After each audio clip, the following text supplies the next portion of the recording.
14, he went to study with Yip Man.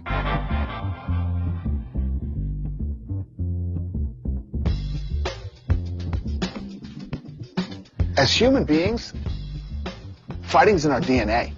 We get it and we like it. Yip Man trained Bruce in Wing Chun, and Yip Man was a fabulous kung fu master. Bruce had many run-ins with the law and other teenagers in Hong Kong, and he had fights. He loved the street fights. He loved other people who can street fight. Bruce's style is made for street survival. It's made because he grew up fighting fights in Hong Kong on the rooftop.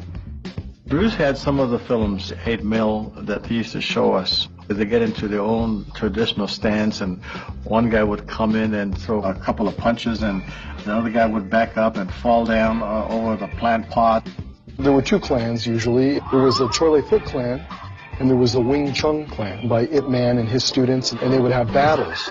Although this stuff about the Choi Lei Foot and Wing Chun rooftop fights is this stuff of legend, it is true. I was in Hong Kong. The sentiment, the animosity between Wing Chun and Choi Lei Foot still exists. So Yip Man was a great influence on Bruce and leaned him in the direction of philosophy. Ip Man would not be a legend without Bruce Lee. Wing Chun was a very, very minor martial arts style, and now it's global, and that's all because of Bruce Lee. Ultimately, martial art means honestly expressing yourself. Now, it is very difficult to do. A lot of that warrior spirit is, to me, it's really honorable. It's really pure. It breaks through to every culture, through every language, through every color. It's all about getting respect back. You know, and going, if you're going to hurt me, you're going to have to earn it, motherfucker, you know? I was the youngest of 3 boys. I got obsessed with Bruce Lee and martial arts, and I wanted to kick my brother's asses and prove my worthiness. When a good fight breaks out, you can't help but be excited. You can't help but show emotion. It took a while, but, you know, as many times as each of my brothers beat me up, each one of them got one ass kicking from me, and that was it. I didn't do so well, you know, talking shit back, so I didn't see the point in talking about it. Let's just go there. But then you feel bad and kind of embarrassed afterwards. Like, that was childish. I could have handled that better, but you also feel good. If you couldn't get laid, then you looked to get in a fight. Let me punch this ugly motherfucker in Youngstown. It was a nice place to live. Fighting has completely taken over my mind and my being. It's not what I do, it's who I am. My father used to tell me, fighters are born, they're not made. Bruce Lee was a born fighter. When you do punch, now I'm leaning forward a little bit, hoping not to hurt any camera angle. I mean, you gotta put the whole hip into it and snap it and get all your energy in there and make this into a weapon. When Bruce Lee was a young boy, maybe 13 or 14, and he was training in Wing Chun, they found out that Bruce Lee had Caucasian blood. I believe it's 1/4 German. Well, the other students, they said that he shouldn't be allowed to learn Wing Chun because he wasn't purely Chinese. When you're by yourself and no one wants to be there because they didn't want to get beat up, it's the most lonely feeling in the world. One thing that I have definitely learned in my life is that I do have a bad temper. A violent temper, in fact. His whole life is sort of this play between East and West. He hated the oppression of little people, and which he saw everywhere. In the Japanese occupation, the Boxer rebellion, the foreign powers going into China. He just thought all of that was wrong. To live the life he wanted to live, he had to fight for it. He really had to put it out there and really walk the walk. I mean, it is easy for me to put on a show and be cocky and be flooded with a cocky feeling and then feel like pretty cool and all that. Or I can make all kinds of phony things, you see what I mean? Blinded by it. Or I can show you some really fancy movement. But to express oneself honestly, not lying to oneself, and to express myself honestly, that, my friend, is...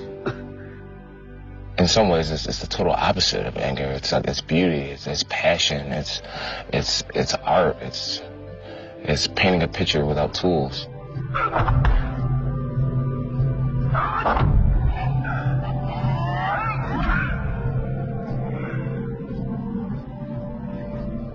It was a surprise, but an understandable one when I found out that Bruce Lee was a cha-cha champion, because you could see that reflected in his fighting style. He was the 1957 Hong Kong cha-cha champion. People don't know that about him. His footwork was impeccable. incredible samba dancer. He didn't move like anybody else. He moved like himself. In a fight, you have footwork, and you have form, and you have stance and power that you interject, and that's the way that dancing and martial arts go hand in hand. For him to be steeped into that rhythm reinforced why black people have always identified with Bruce and his fighting style. So what I got from Bruce as a performer is, most performers perform like this, right? Straight up. Moves, perform from the side. Sort of like how Bruce used to always, be ready for combat like this. Honestly, expressing yourself, I mean, like me being a dancer, that's what it's all about. That's another big philosophy from him that I take with me to this day. So I'll be performing like bah, bah, bah, bah, bah, bah. I keep trying to dig deeper and deeper within myself and find that fluidity that no one can replicate.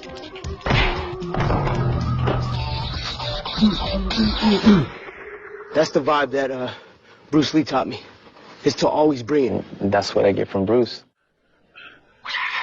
And when did you leave Hong Kong? 1959, when I was 18. It had gotten a little difficult with the police on one side and with gangs on the other side. He beat this kid up, but he didn't know that the kid was the son of a high-ranking police officer in Hong Kong. He got into so many street fights that by 18, his father gave him $100 and sent him off to America. If he wanted his immigration status to be a U.S. citizen, then he had to return by the time he was 18. To go when you're still a star is very strange because he could have kept doing films, but they wanted him to go to make the right decision of where he's going next.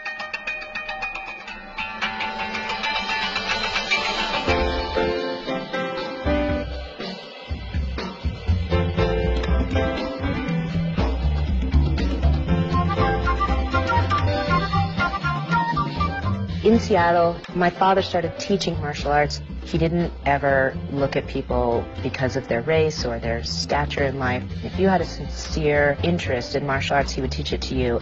Taki Kimura was really his best friend, and Taki ultimately became his first assistant instructor in his first school, the Janpang Kung Fu Institute in Seattle, Washington. Bruce used to come to my high school, and he used to teach in the Chinese philosophy class. He was 5 years older than we were, and I do remember my heart going, he is sure cute. It wasn't long after that I started taking Kung Fu lessons from him, and my relationship with him changed more from just a student to actually feeling that maybe there could be a connection between us. We both attended the University of Washington. We would get together on campus and attend our classes occasionally when we weren't doing Kung Fu or something else. And then when we were both done with our classes, we would rush back to his studio, which was just right there in the university district, and we'd turn on the TV and watch General Hospital every day. And it was like, we have to get there. It's almost 3 o'clock, In the 60s, marriages were happening in California, but the rest of the country, there were no interracial marriages. I mean, it was very difficult. My mother was not thrilled when we decided to get married, and I didn't want her daughter to have to suffer any negativity from others. The ban on interracial marriage was lifted in 1968, but that didn't mean that ban lifted in people's hearts. Bruce was very strong in saying, I want to marry Linda. I know that we are a good match. And so we did get married. It was really hard on my mother, but it wasn't long before she came to love Bruce very much. It's so important to know that it was his wife, Linda, that grounded him. She was his rock. As a couple, we really did not suffer any prejudice from outsiders, and I think this had a great deal to do with Bruce's overwhelming personality. I absolutely recognize that my uncle was a gorgeous man. He's got swagger. We love his style. He had style the way Muhammad Ali had style in the ring. He was like the Elvis of martial arts. He looked like a movie star. He was always such a snappy dresser and so handsome. I've heard the term out there that he's put balls on Chinese men. He's shown that the Chinese man can be, sexy and hot and enticing. I'm trying to copy his hair. That's why my hair is long. After Bruce Lee, my God, Chinese men they're a force to be reckoned with. They're invincible. So that's an amazing transformation. He's one of a kind and extremely attractive. And that would be for both straight women, a lot of gay men that I know, too.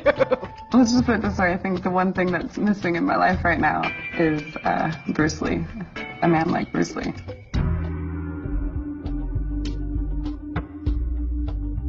The first internationals is in Long Beach, California, and I was instructed to take out Bruce Lee because he was the guest. So I was sort of like the tour guide for him. He demonstrated his art before he even demonstrated in front of the black belt audience.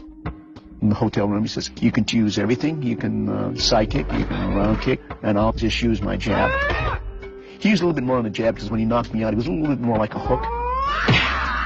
So it came off the side like that. So the ease in which he did it, and explaining while he was doing it to me, that was mind-boggling for me. It was like a bad dream, like you have the dreams where you can't run. When Bruce Lee came up and did his performance on his Kung Fu, it was something different I have never seen before. And he said the individual is more important than any style or system. That's when I said, I need to train with a man like this. He was just so ahead of the times. He'd go to Ed Parker's events in Long Beach, and they treated him like he was a god. When he did his one-thumb push-ups, you could hear a pin drop. He showed his speed, showed his power, showed his one-inch punch. People who always say, my gosh, Bruce Lee is the fastest person on earth. He did these things so realistically that people didn't know if it was show business or the real McCoy. When Bruce did the demonstration in 1964, before he had even come back to Oakland, where we lived at the time, I had received a phone call from William Dozier's office. Jay Sebring, the famous hairstylist, happened to see my father at the Long Beach Internationals, and he cut the hair of William Dozier, and he said, oh my God, you've got to see this guy, he's amazing. When Bruce came home, I said to him, you need to call this guy back, William Dozier. He's a producer in Hollywood, and he wants to see you. I think that was the first inkling that, wow, I might be able to do something in Hollywood. Now look directly into the camera, Bruce. Very dapper. He's got the suit and the tie, white shirt. He's so elegant, but he feels like a coiled cobra. I understand you just had a baby boy? Yeah. And you lost him to sleep over it, have you? 3 nights. He was 24, and he went in there as like, it's almost like, you're lucky that I'm here auditioning for you. There was the finger jab. There was the punch. Just the poise he had said it all. There was the right fist and the low. Even in conversation, you could feel his explosive nature. Of course, then they use leg, straight at the groin, or come up. That's a special kind of star power. Or, if I can back up a little bit, we start back up here, and then come back. All right. It's kind of worried. He never had any intention of going into show business. His passion was his martial arts. So he had a school in Seattle and a second school in Oakland. His plan was to open many, many schools all over the country. Obviously, he started with the classical Chinese arts, which is Wing Chun. And then everyone knows about the fight in 1964 in Oakland.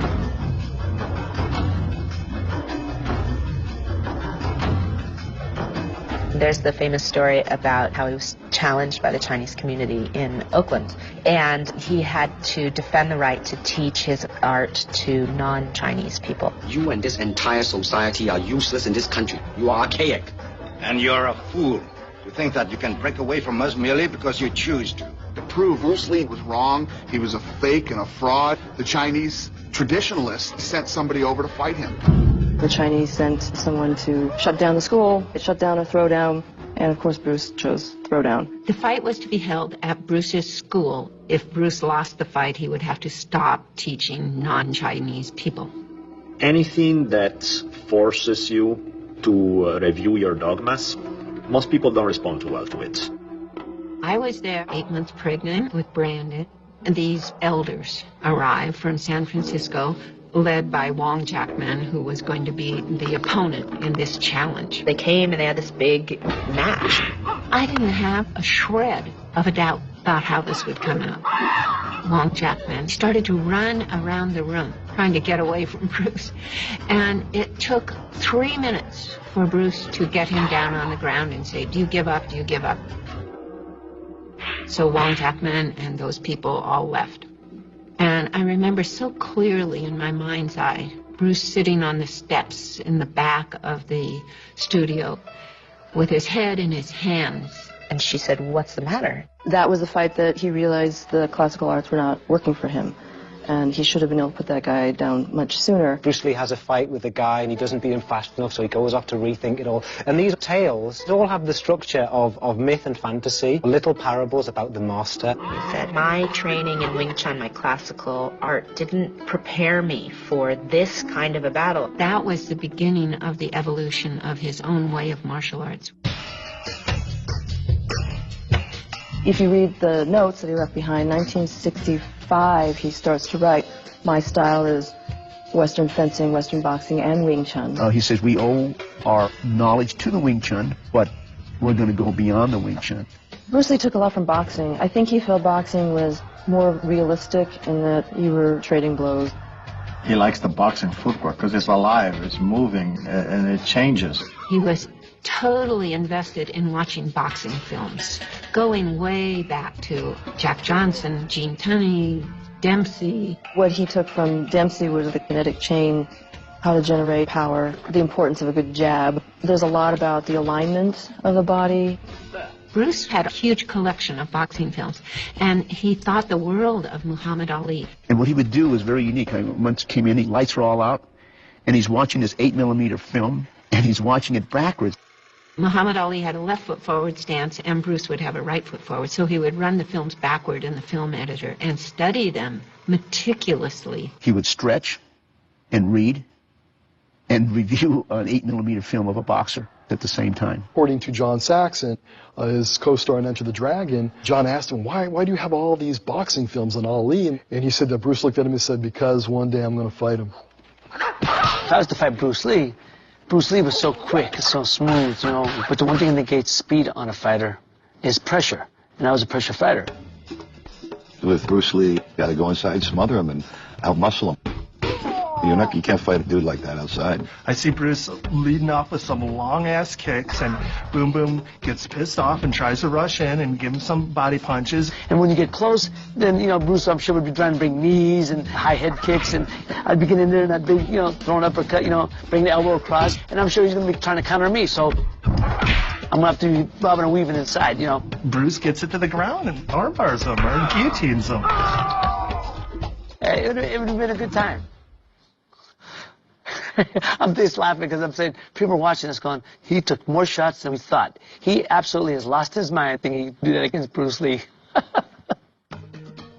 Ray was good to the body. And then he'd eventually get that hook on you, you know. Bruce wouldn't know how to stop it. Why? Because he never did it. If I tell you I'm good, probably you will say I'm boasting. A lot of people bring up the question, was Bruce Lee a real fighter? If I tell you I'm no good, you know one line. Bruce is a brilliant fighter. I saw him beat up the guy on the set of the Into the Dragon. It was a gangbanger, a Tong member, who started giving him a bad time. Pound for pound, I think he's probably one of the best fighters. He had tons of street fights. With that kind of speed and footwork, he'd be a hell of a 135-pounder. It was a 130-something pound lethal weapon. Just put it this way. I have no fear of opponent in front of me. They do not bother me. He has all the attributes that make a good fighter. He has the agility, he has the balance, he has the coordination, he has the dexterity. And that should I fight, I have made up my mind, and that's it, baby. You better kill me before. People say, was he the toughest man that ever lived? He was 130, 35 pounds. You grab him and, you know, out the window. And that isn't to put him down. He was an entertainer and the best. If he wanted to become an MMA fighter today, he would easily been that fighter that everyone fears. His technique was beautiful. Perfect technique. I don't care how good you are, 135-pound wrestler. You fight Brock Lesnar, you're going to lose. The bigger guy, equally trained, is always going to beat the littler guy.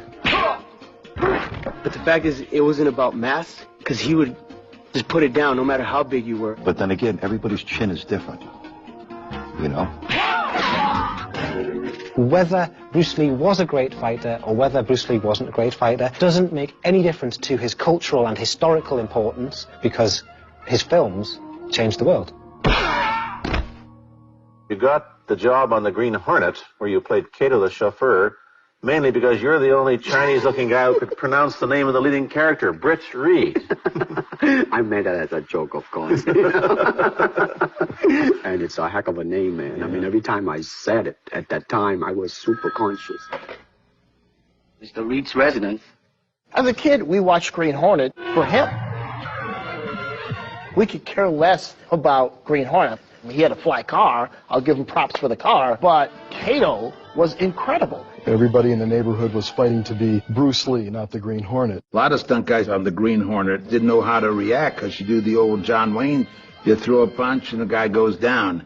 With him, it's boom, boom, boom, boom, lightning fast. And there's a shot of Bruce, and he's doing a kick, and his thigh, his inner thigh, is flat against his chest. And we would just look at that kick like, are you kidding me? Look how incredible this guy can kick. I just think about what my dad said about his first sort of foray into Hollywood, and there are all these seasoned actors doing their thing, and he felt like the only robot in the room. That's something I can really relate to in my life, like back when I was acting, and I was trying so hard to impress the right people. When I did the Green Hornet, I was not being myself, and I'm trying to accumulate external security, external technique, but never to ask what Bruce Lee would have done. The beauty was that he immediately said, okay, I'm not going to do that anymore. Sort of an awakening moment for him. By the way, I did a really terrible job in that, I have to say. Really? You didn't like yourself anymore? I didn't see it.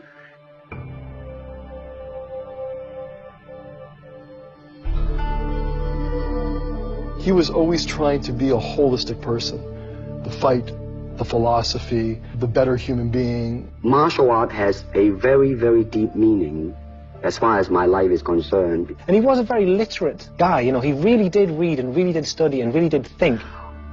All type of knowledge ultimately means self-knowledge. He had a huge library of books in his den, from the ceiling to the floor. Any book I pick up, there were notations about what was good, what was functional, what was no good. As an actor, as a martial artist, as a human being, all these I have learned from martial art. Most of the writings in the Tao of Jeet Kune Do are Western influenced, and they come directly from fencing and boxing books. And you can take most of the passages in that book and trace them to their roots, verbatim. He might have changed fighter from fencer, but pretty much it's intact. People will come out and say, hey, that's not Bruce's philosophy, that was this author or that author. But that doesn't matter, these people are missing the point. Bruce Lee's writings are very fun to read, but they were notes, essentially. You get these quotes where he just may change one word and substitute Jeet Kune Do for Tao. So therefore it's not pure naturalness or unnaturalness. The ideal is unnatural naturalness or natural unnaturalness. Yin yang, eh? Right, man, that's it. Because of Bruce Lee, now I read up on Alan Watts, J.D. Krishnamurti, of course Lao Tzu, and Tao Te Ching. Bruce Lee dissected those philosophies, making them straight and direct and to the point. That's what real philosophy is about, something that you can apply to day-to-day living, and that's what Bruce Lee did. This is where he was a genius.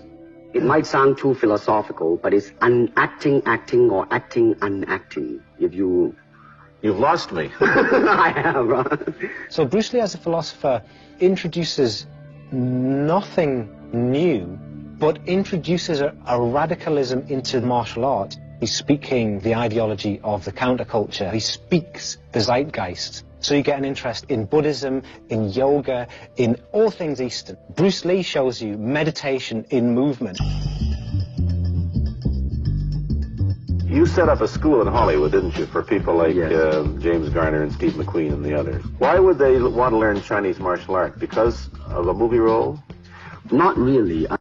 Most of them, you see, they are coming in to ask me to teach them not so much of how to defend themselves. They want to learn to express themselves through some movement, be it anger, be it determination, or whatsoever. He is paying me to show him in combative form the art of expressing the human body.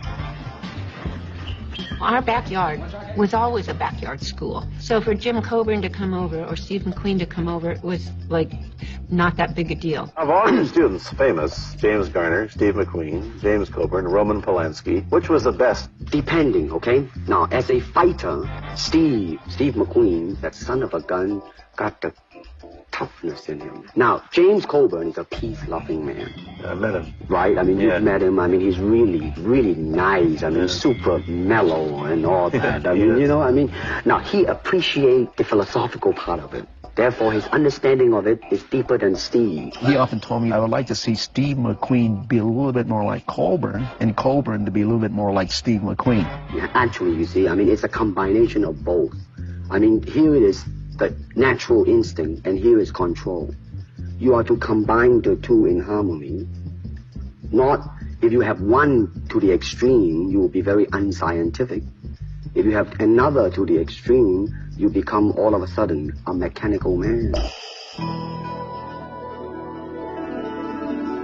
All the big names in tournament fighting came to Bruce because they wanted to refine their skills. Joe Louis, Bob Wall, Chuck Norris. Chuck Norris is probably the greatest kicker I've ever seen. Chuck Norris is unbelievable. Bruce didn't really want to teach beginners per se. He did have some, of course, in his own schools. But he took the top martial artists and he felt he could make them better. One more time, Dan. You don't get it, we're moving to something else. Now you're going to get it? That's the way he would teach. He knew a lot. He taught me Kung Fu.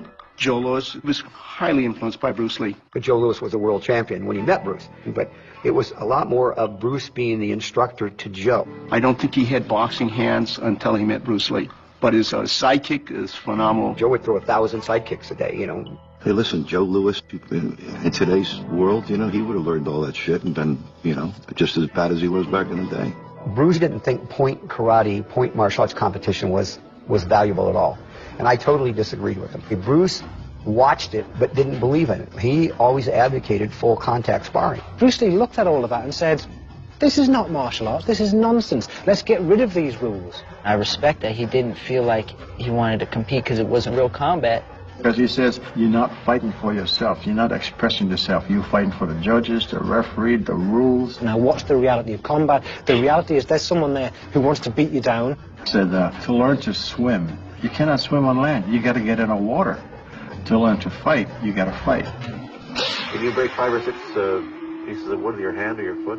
Oh, don't hit that. I'll probably break my hand and foot. He had high regard for those martial artists of the day that were winning tournaments. He just had a different philosophy about martial arts and actual fighting. I do not believe in styles anymore. I mean, I do not believe that there is such thing as like Chinese way of fighting or the Japanese way of fighting or whatever way of fighting. Because if you do not have styles, if you just say, well, here I am, you know, as a human being, how can I express myself totally and completely? Now, that way, you won't create a style, because style is a crystallization, you know. I mean, that way, it's a process of continuing growth. At that time, he called his institute Jun Fan Kung Fu. We were riding in the car, and he mentioned what he enjoyed in fencing was the stop hit. Bruce didn't have any passive blocks. His blocks were a strike. Bruce took the stances from the stances that you see in Western fencing. Instead of just block and then hit, it's done simultaneously. He says, we want to intersect his physical motion and his thought. It's almost like fencing. You see this capture? That's the capture. And that's why he says, I'm going to call my new method the intercepting way, or the intercepting fist. Come on, touch me. Any way you can. To reach me, you must move to me. Your attack offers me an opportunity to intercept you. And they said, what do you call that? And he says, we called it Jeet Kune Do. In Cantonese, Jeet Kune Do. And then it was Dan who says, acronym would be JKD. And Bruce Lee said, I like that. The way of the intercepting fist. Intercepting fist. It sounds Chinese, but it's very much an American martial art. Jeet Kune Do was how can I most efficiently, directly end a moment of combat.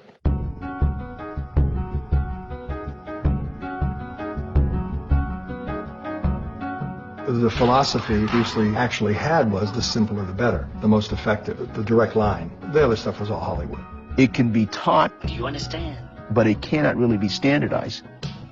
And that's not to say that it can't be passed on, but it was very personal to him. All the wannabes, all the imposters who put up Jeet Kune Do signs on the school building, and they have no idea what Jeet Kune Do is. They think it's a style. I don't know if he'd be dojo busting in his days, but that would upset Bruce. Because of style, people are separated. They are not united together because styles became law.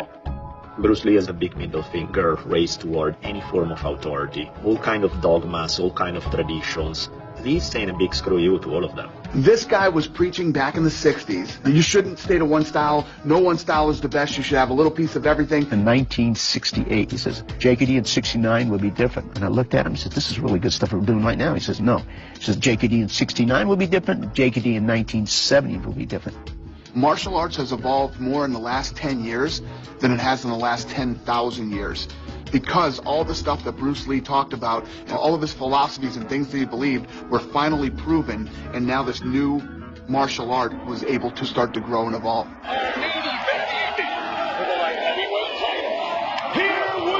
You talk about Chinese boxing. How does it differ from, say, our kind of boxing? Well, first we use the feet. Second to none. And then we use the elbow. The Greco-Roman skills went, Use the thumb. You name it, man. We use it all. You have to, you see, because, I mean, that is the expression of the human body. I mean, everything. I mean, you know, not just the hand. The crazy thing about the martial arts business is you'll have people out there debating and fighting over this stuff. There's no debate. Bruce Lee is definitely the father of mixed martial arts. I do think there's a correlation there, but it's not that Jeet Kune Do is the same thing as MMA. If Dana White says Bruce Lee is the father of mixed martial arts, I would certainly say he's one of the earliest ones, but Gene LaBelle is the father of mixed martial arts. In 1963, you'll see Gene defeating Milo Savage, a professional boxer. Well, Bruce wasn't into mixed martial arts in 1963. As I was choking him, he grabbed my hand and put it in his mouth and he started to bite. And I said, Milo, you bite my hand, I'm going to take your eye out. He opened his mouth, I pulled my hand out, and I choked him. And he was out like for 22 minutes. Gene LaBelle taught Bruce Lee grappling moves. I'd throw him and flip him, and he'd land on his feet. And then he'd spin, do a crescent kick on me or do a judo throw. And he was a magnificent athlete. If you're going to say father of mixed martial arts, it's got to be Bruce, really. He's before anyone else. He's the first one who really said to put it all together. You know, he had the little shorts on, too. That's about as close as you could get to what the UFC and the MMA was, 25 years later? In 1947, Kajikembo were the first to put all these different martial arts in one title: karate, judo, kempo, boxing. Like Bruce Lee, they put all these practical things together, but the Kajikembo had it first. I would agree with Dana White that he is one of the pioneers of mixed martial arts. The reality is, everybody has been a part of this evolution. From Benny the Jet Urquidez to Joe Louis to all these guys, to Joe Louis the boxer too, and the list goes on and on and on. When the UFC came in, they weren't talking about Bruce Lee. They were talking about Hoist Gracie. The Gracies were a piece of that too, a piece of the history of not only the UFC, but of the martial arts evolving. For a while, they owned those competitions. What the Gracies did was they took the ground game, the submission game, and really refined it to a whole nother level. I think Bruce would have loved Brazilian Jiu-Jitsu. I think if he saw the Gracies, he would have studied. He already embraced wrestling, and he already embraced judo. The difference, I think, between the Gracies and Bruce Lee is Bruce Lee was never stuck and married to one thing. I think once everybody started to learn jiu-jitsu, and then people started to do more stand-up in there,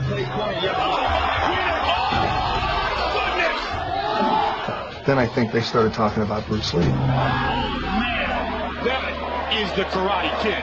And when you're talking about combat, well, I mean, if it is a sport, now you're talking about something else. You have regulations, you have rules. But when you're talking about fighting as it is, with no rules, real fighting, well then, baby, you better train every part of your body. Mixed martial art in the cage is for a contest. It's a sport. I don't know that I would call him exactly the father of mixed martial arts because, again, it is still a sport. There are still rules. Bruce Lee was strictly for the street, taking guys out. Now for competition, I think. Like when they had these Vale Tudo fights in Brazil, there were barely any rules at all. You could headbutt, you could kick in the groin, you could do all kinds of things. Bruce's favorite weapon in the street fight was the finger jab. Boom! This hand would be here, block the vision, so when he came up, like that. And if you do that, it could be very serious damage to his vision for life. Mixed martial art is the purest form of combat that you can possibly have in civilization.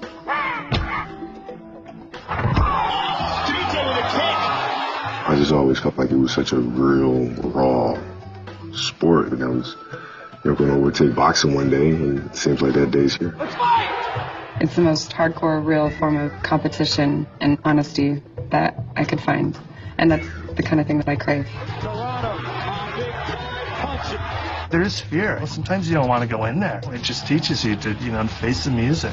That fear is something that needs to be devoured. My biggest fear is not that I'm going to get hurt. My biggest fear is that I'm not going to be able to make it authentic and be able to honestly express myself. I mean, I don't think you're trying to express yourself in real fighting. You're trying to survive. And you ask yourself, how can you honestly express yourself at that moment? If I want to punch, I'm going to do it, man, and I'm going to do it, you see. Not you want to punch because trying to avoid not getting hit, but to really be in with it and express yourself.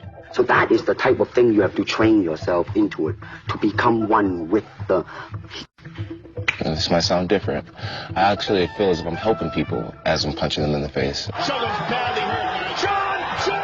I'm beating weakness out of them. I'm making them a better person. In my opinion, it's the highest art of expression, and that's what honestly expressing yourself is. John Jones, look, guys like this, it's important for them to have this kind of confidence. I don't look at it as if I'm hurting my opponent, my enemy. It's really like we're brothers and we're painting this picture together. It helps them, until, of course, it doesn't. Which, as we know historically, always happens. Where they run into that guy where, oh, this isn't fun. This is reality. You can get hurt in there.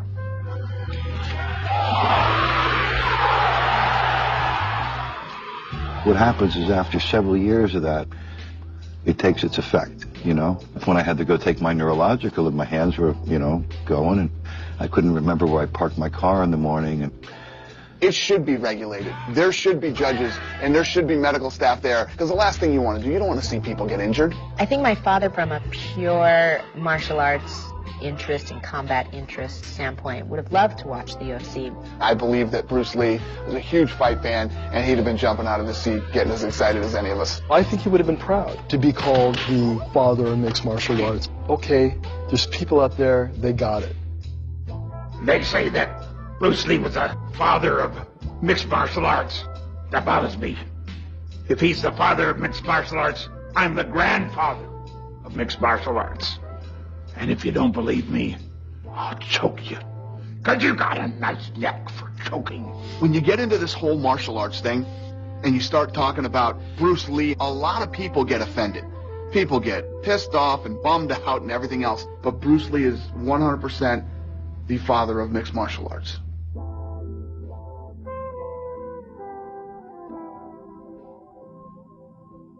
He was so directed and so concrete about his thoughts and his beliefs that he actually went out and had his friend George make a little miniature tombstone. It's really heavy, and it says, "In memory of a once fluid man, crammed and distorted by the classical mess." And the classical mess meant that all these traditions were classical mess. Right punch comes, I'll move out to a 30-degree angle, then I'll bend my up. It's like too complicated. It's not going to work in real life. So here was his tombstone he created to essentially remind himself to go back to fluidity. Bruce had a vast library of motivational books and wrote motivational thoughts every day and had a little diary that he kept every day.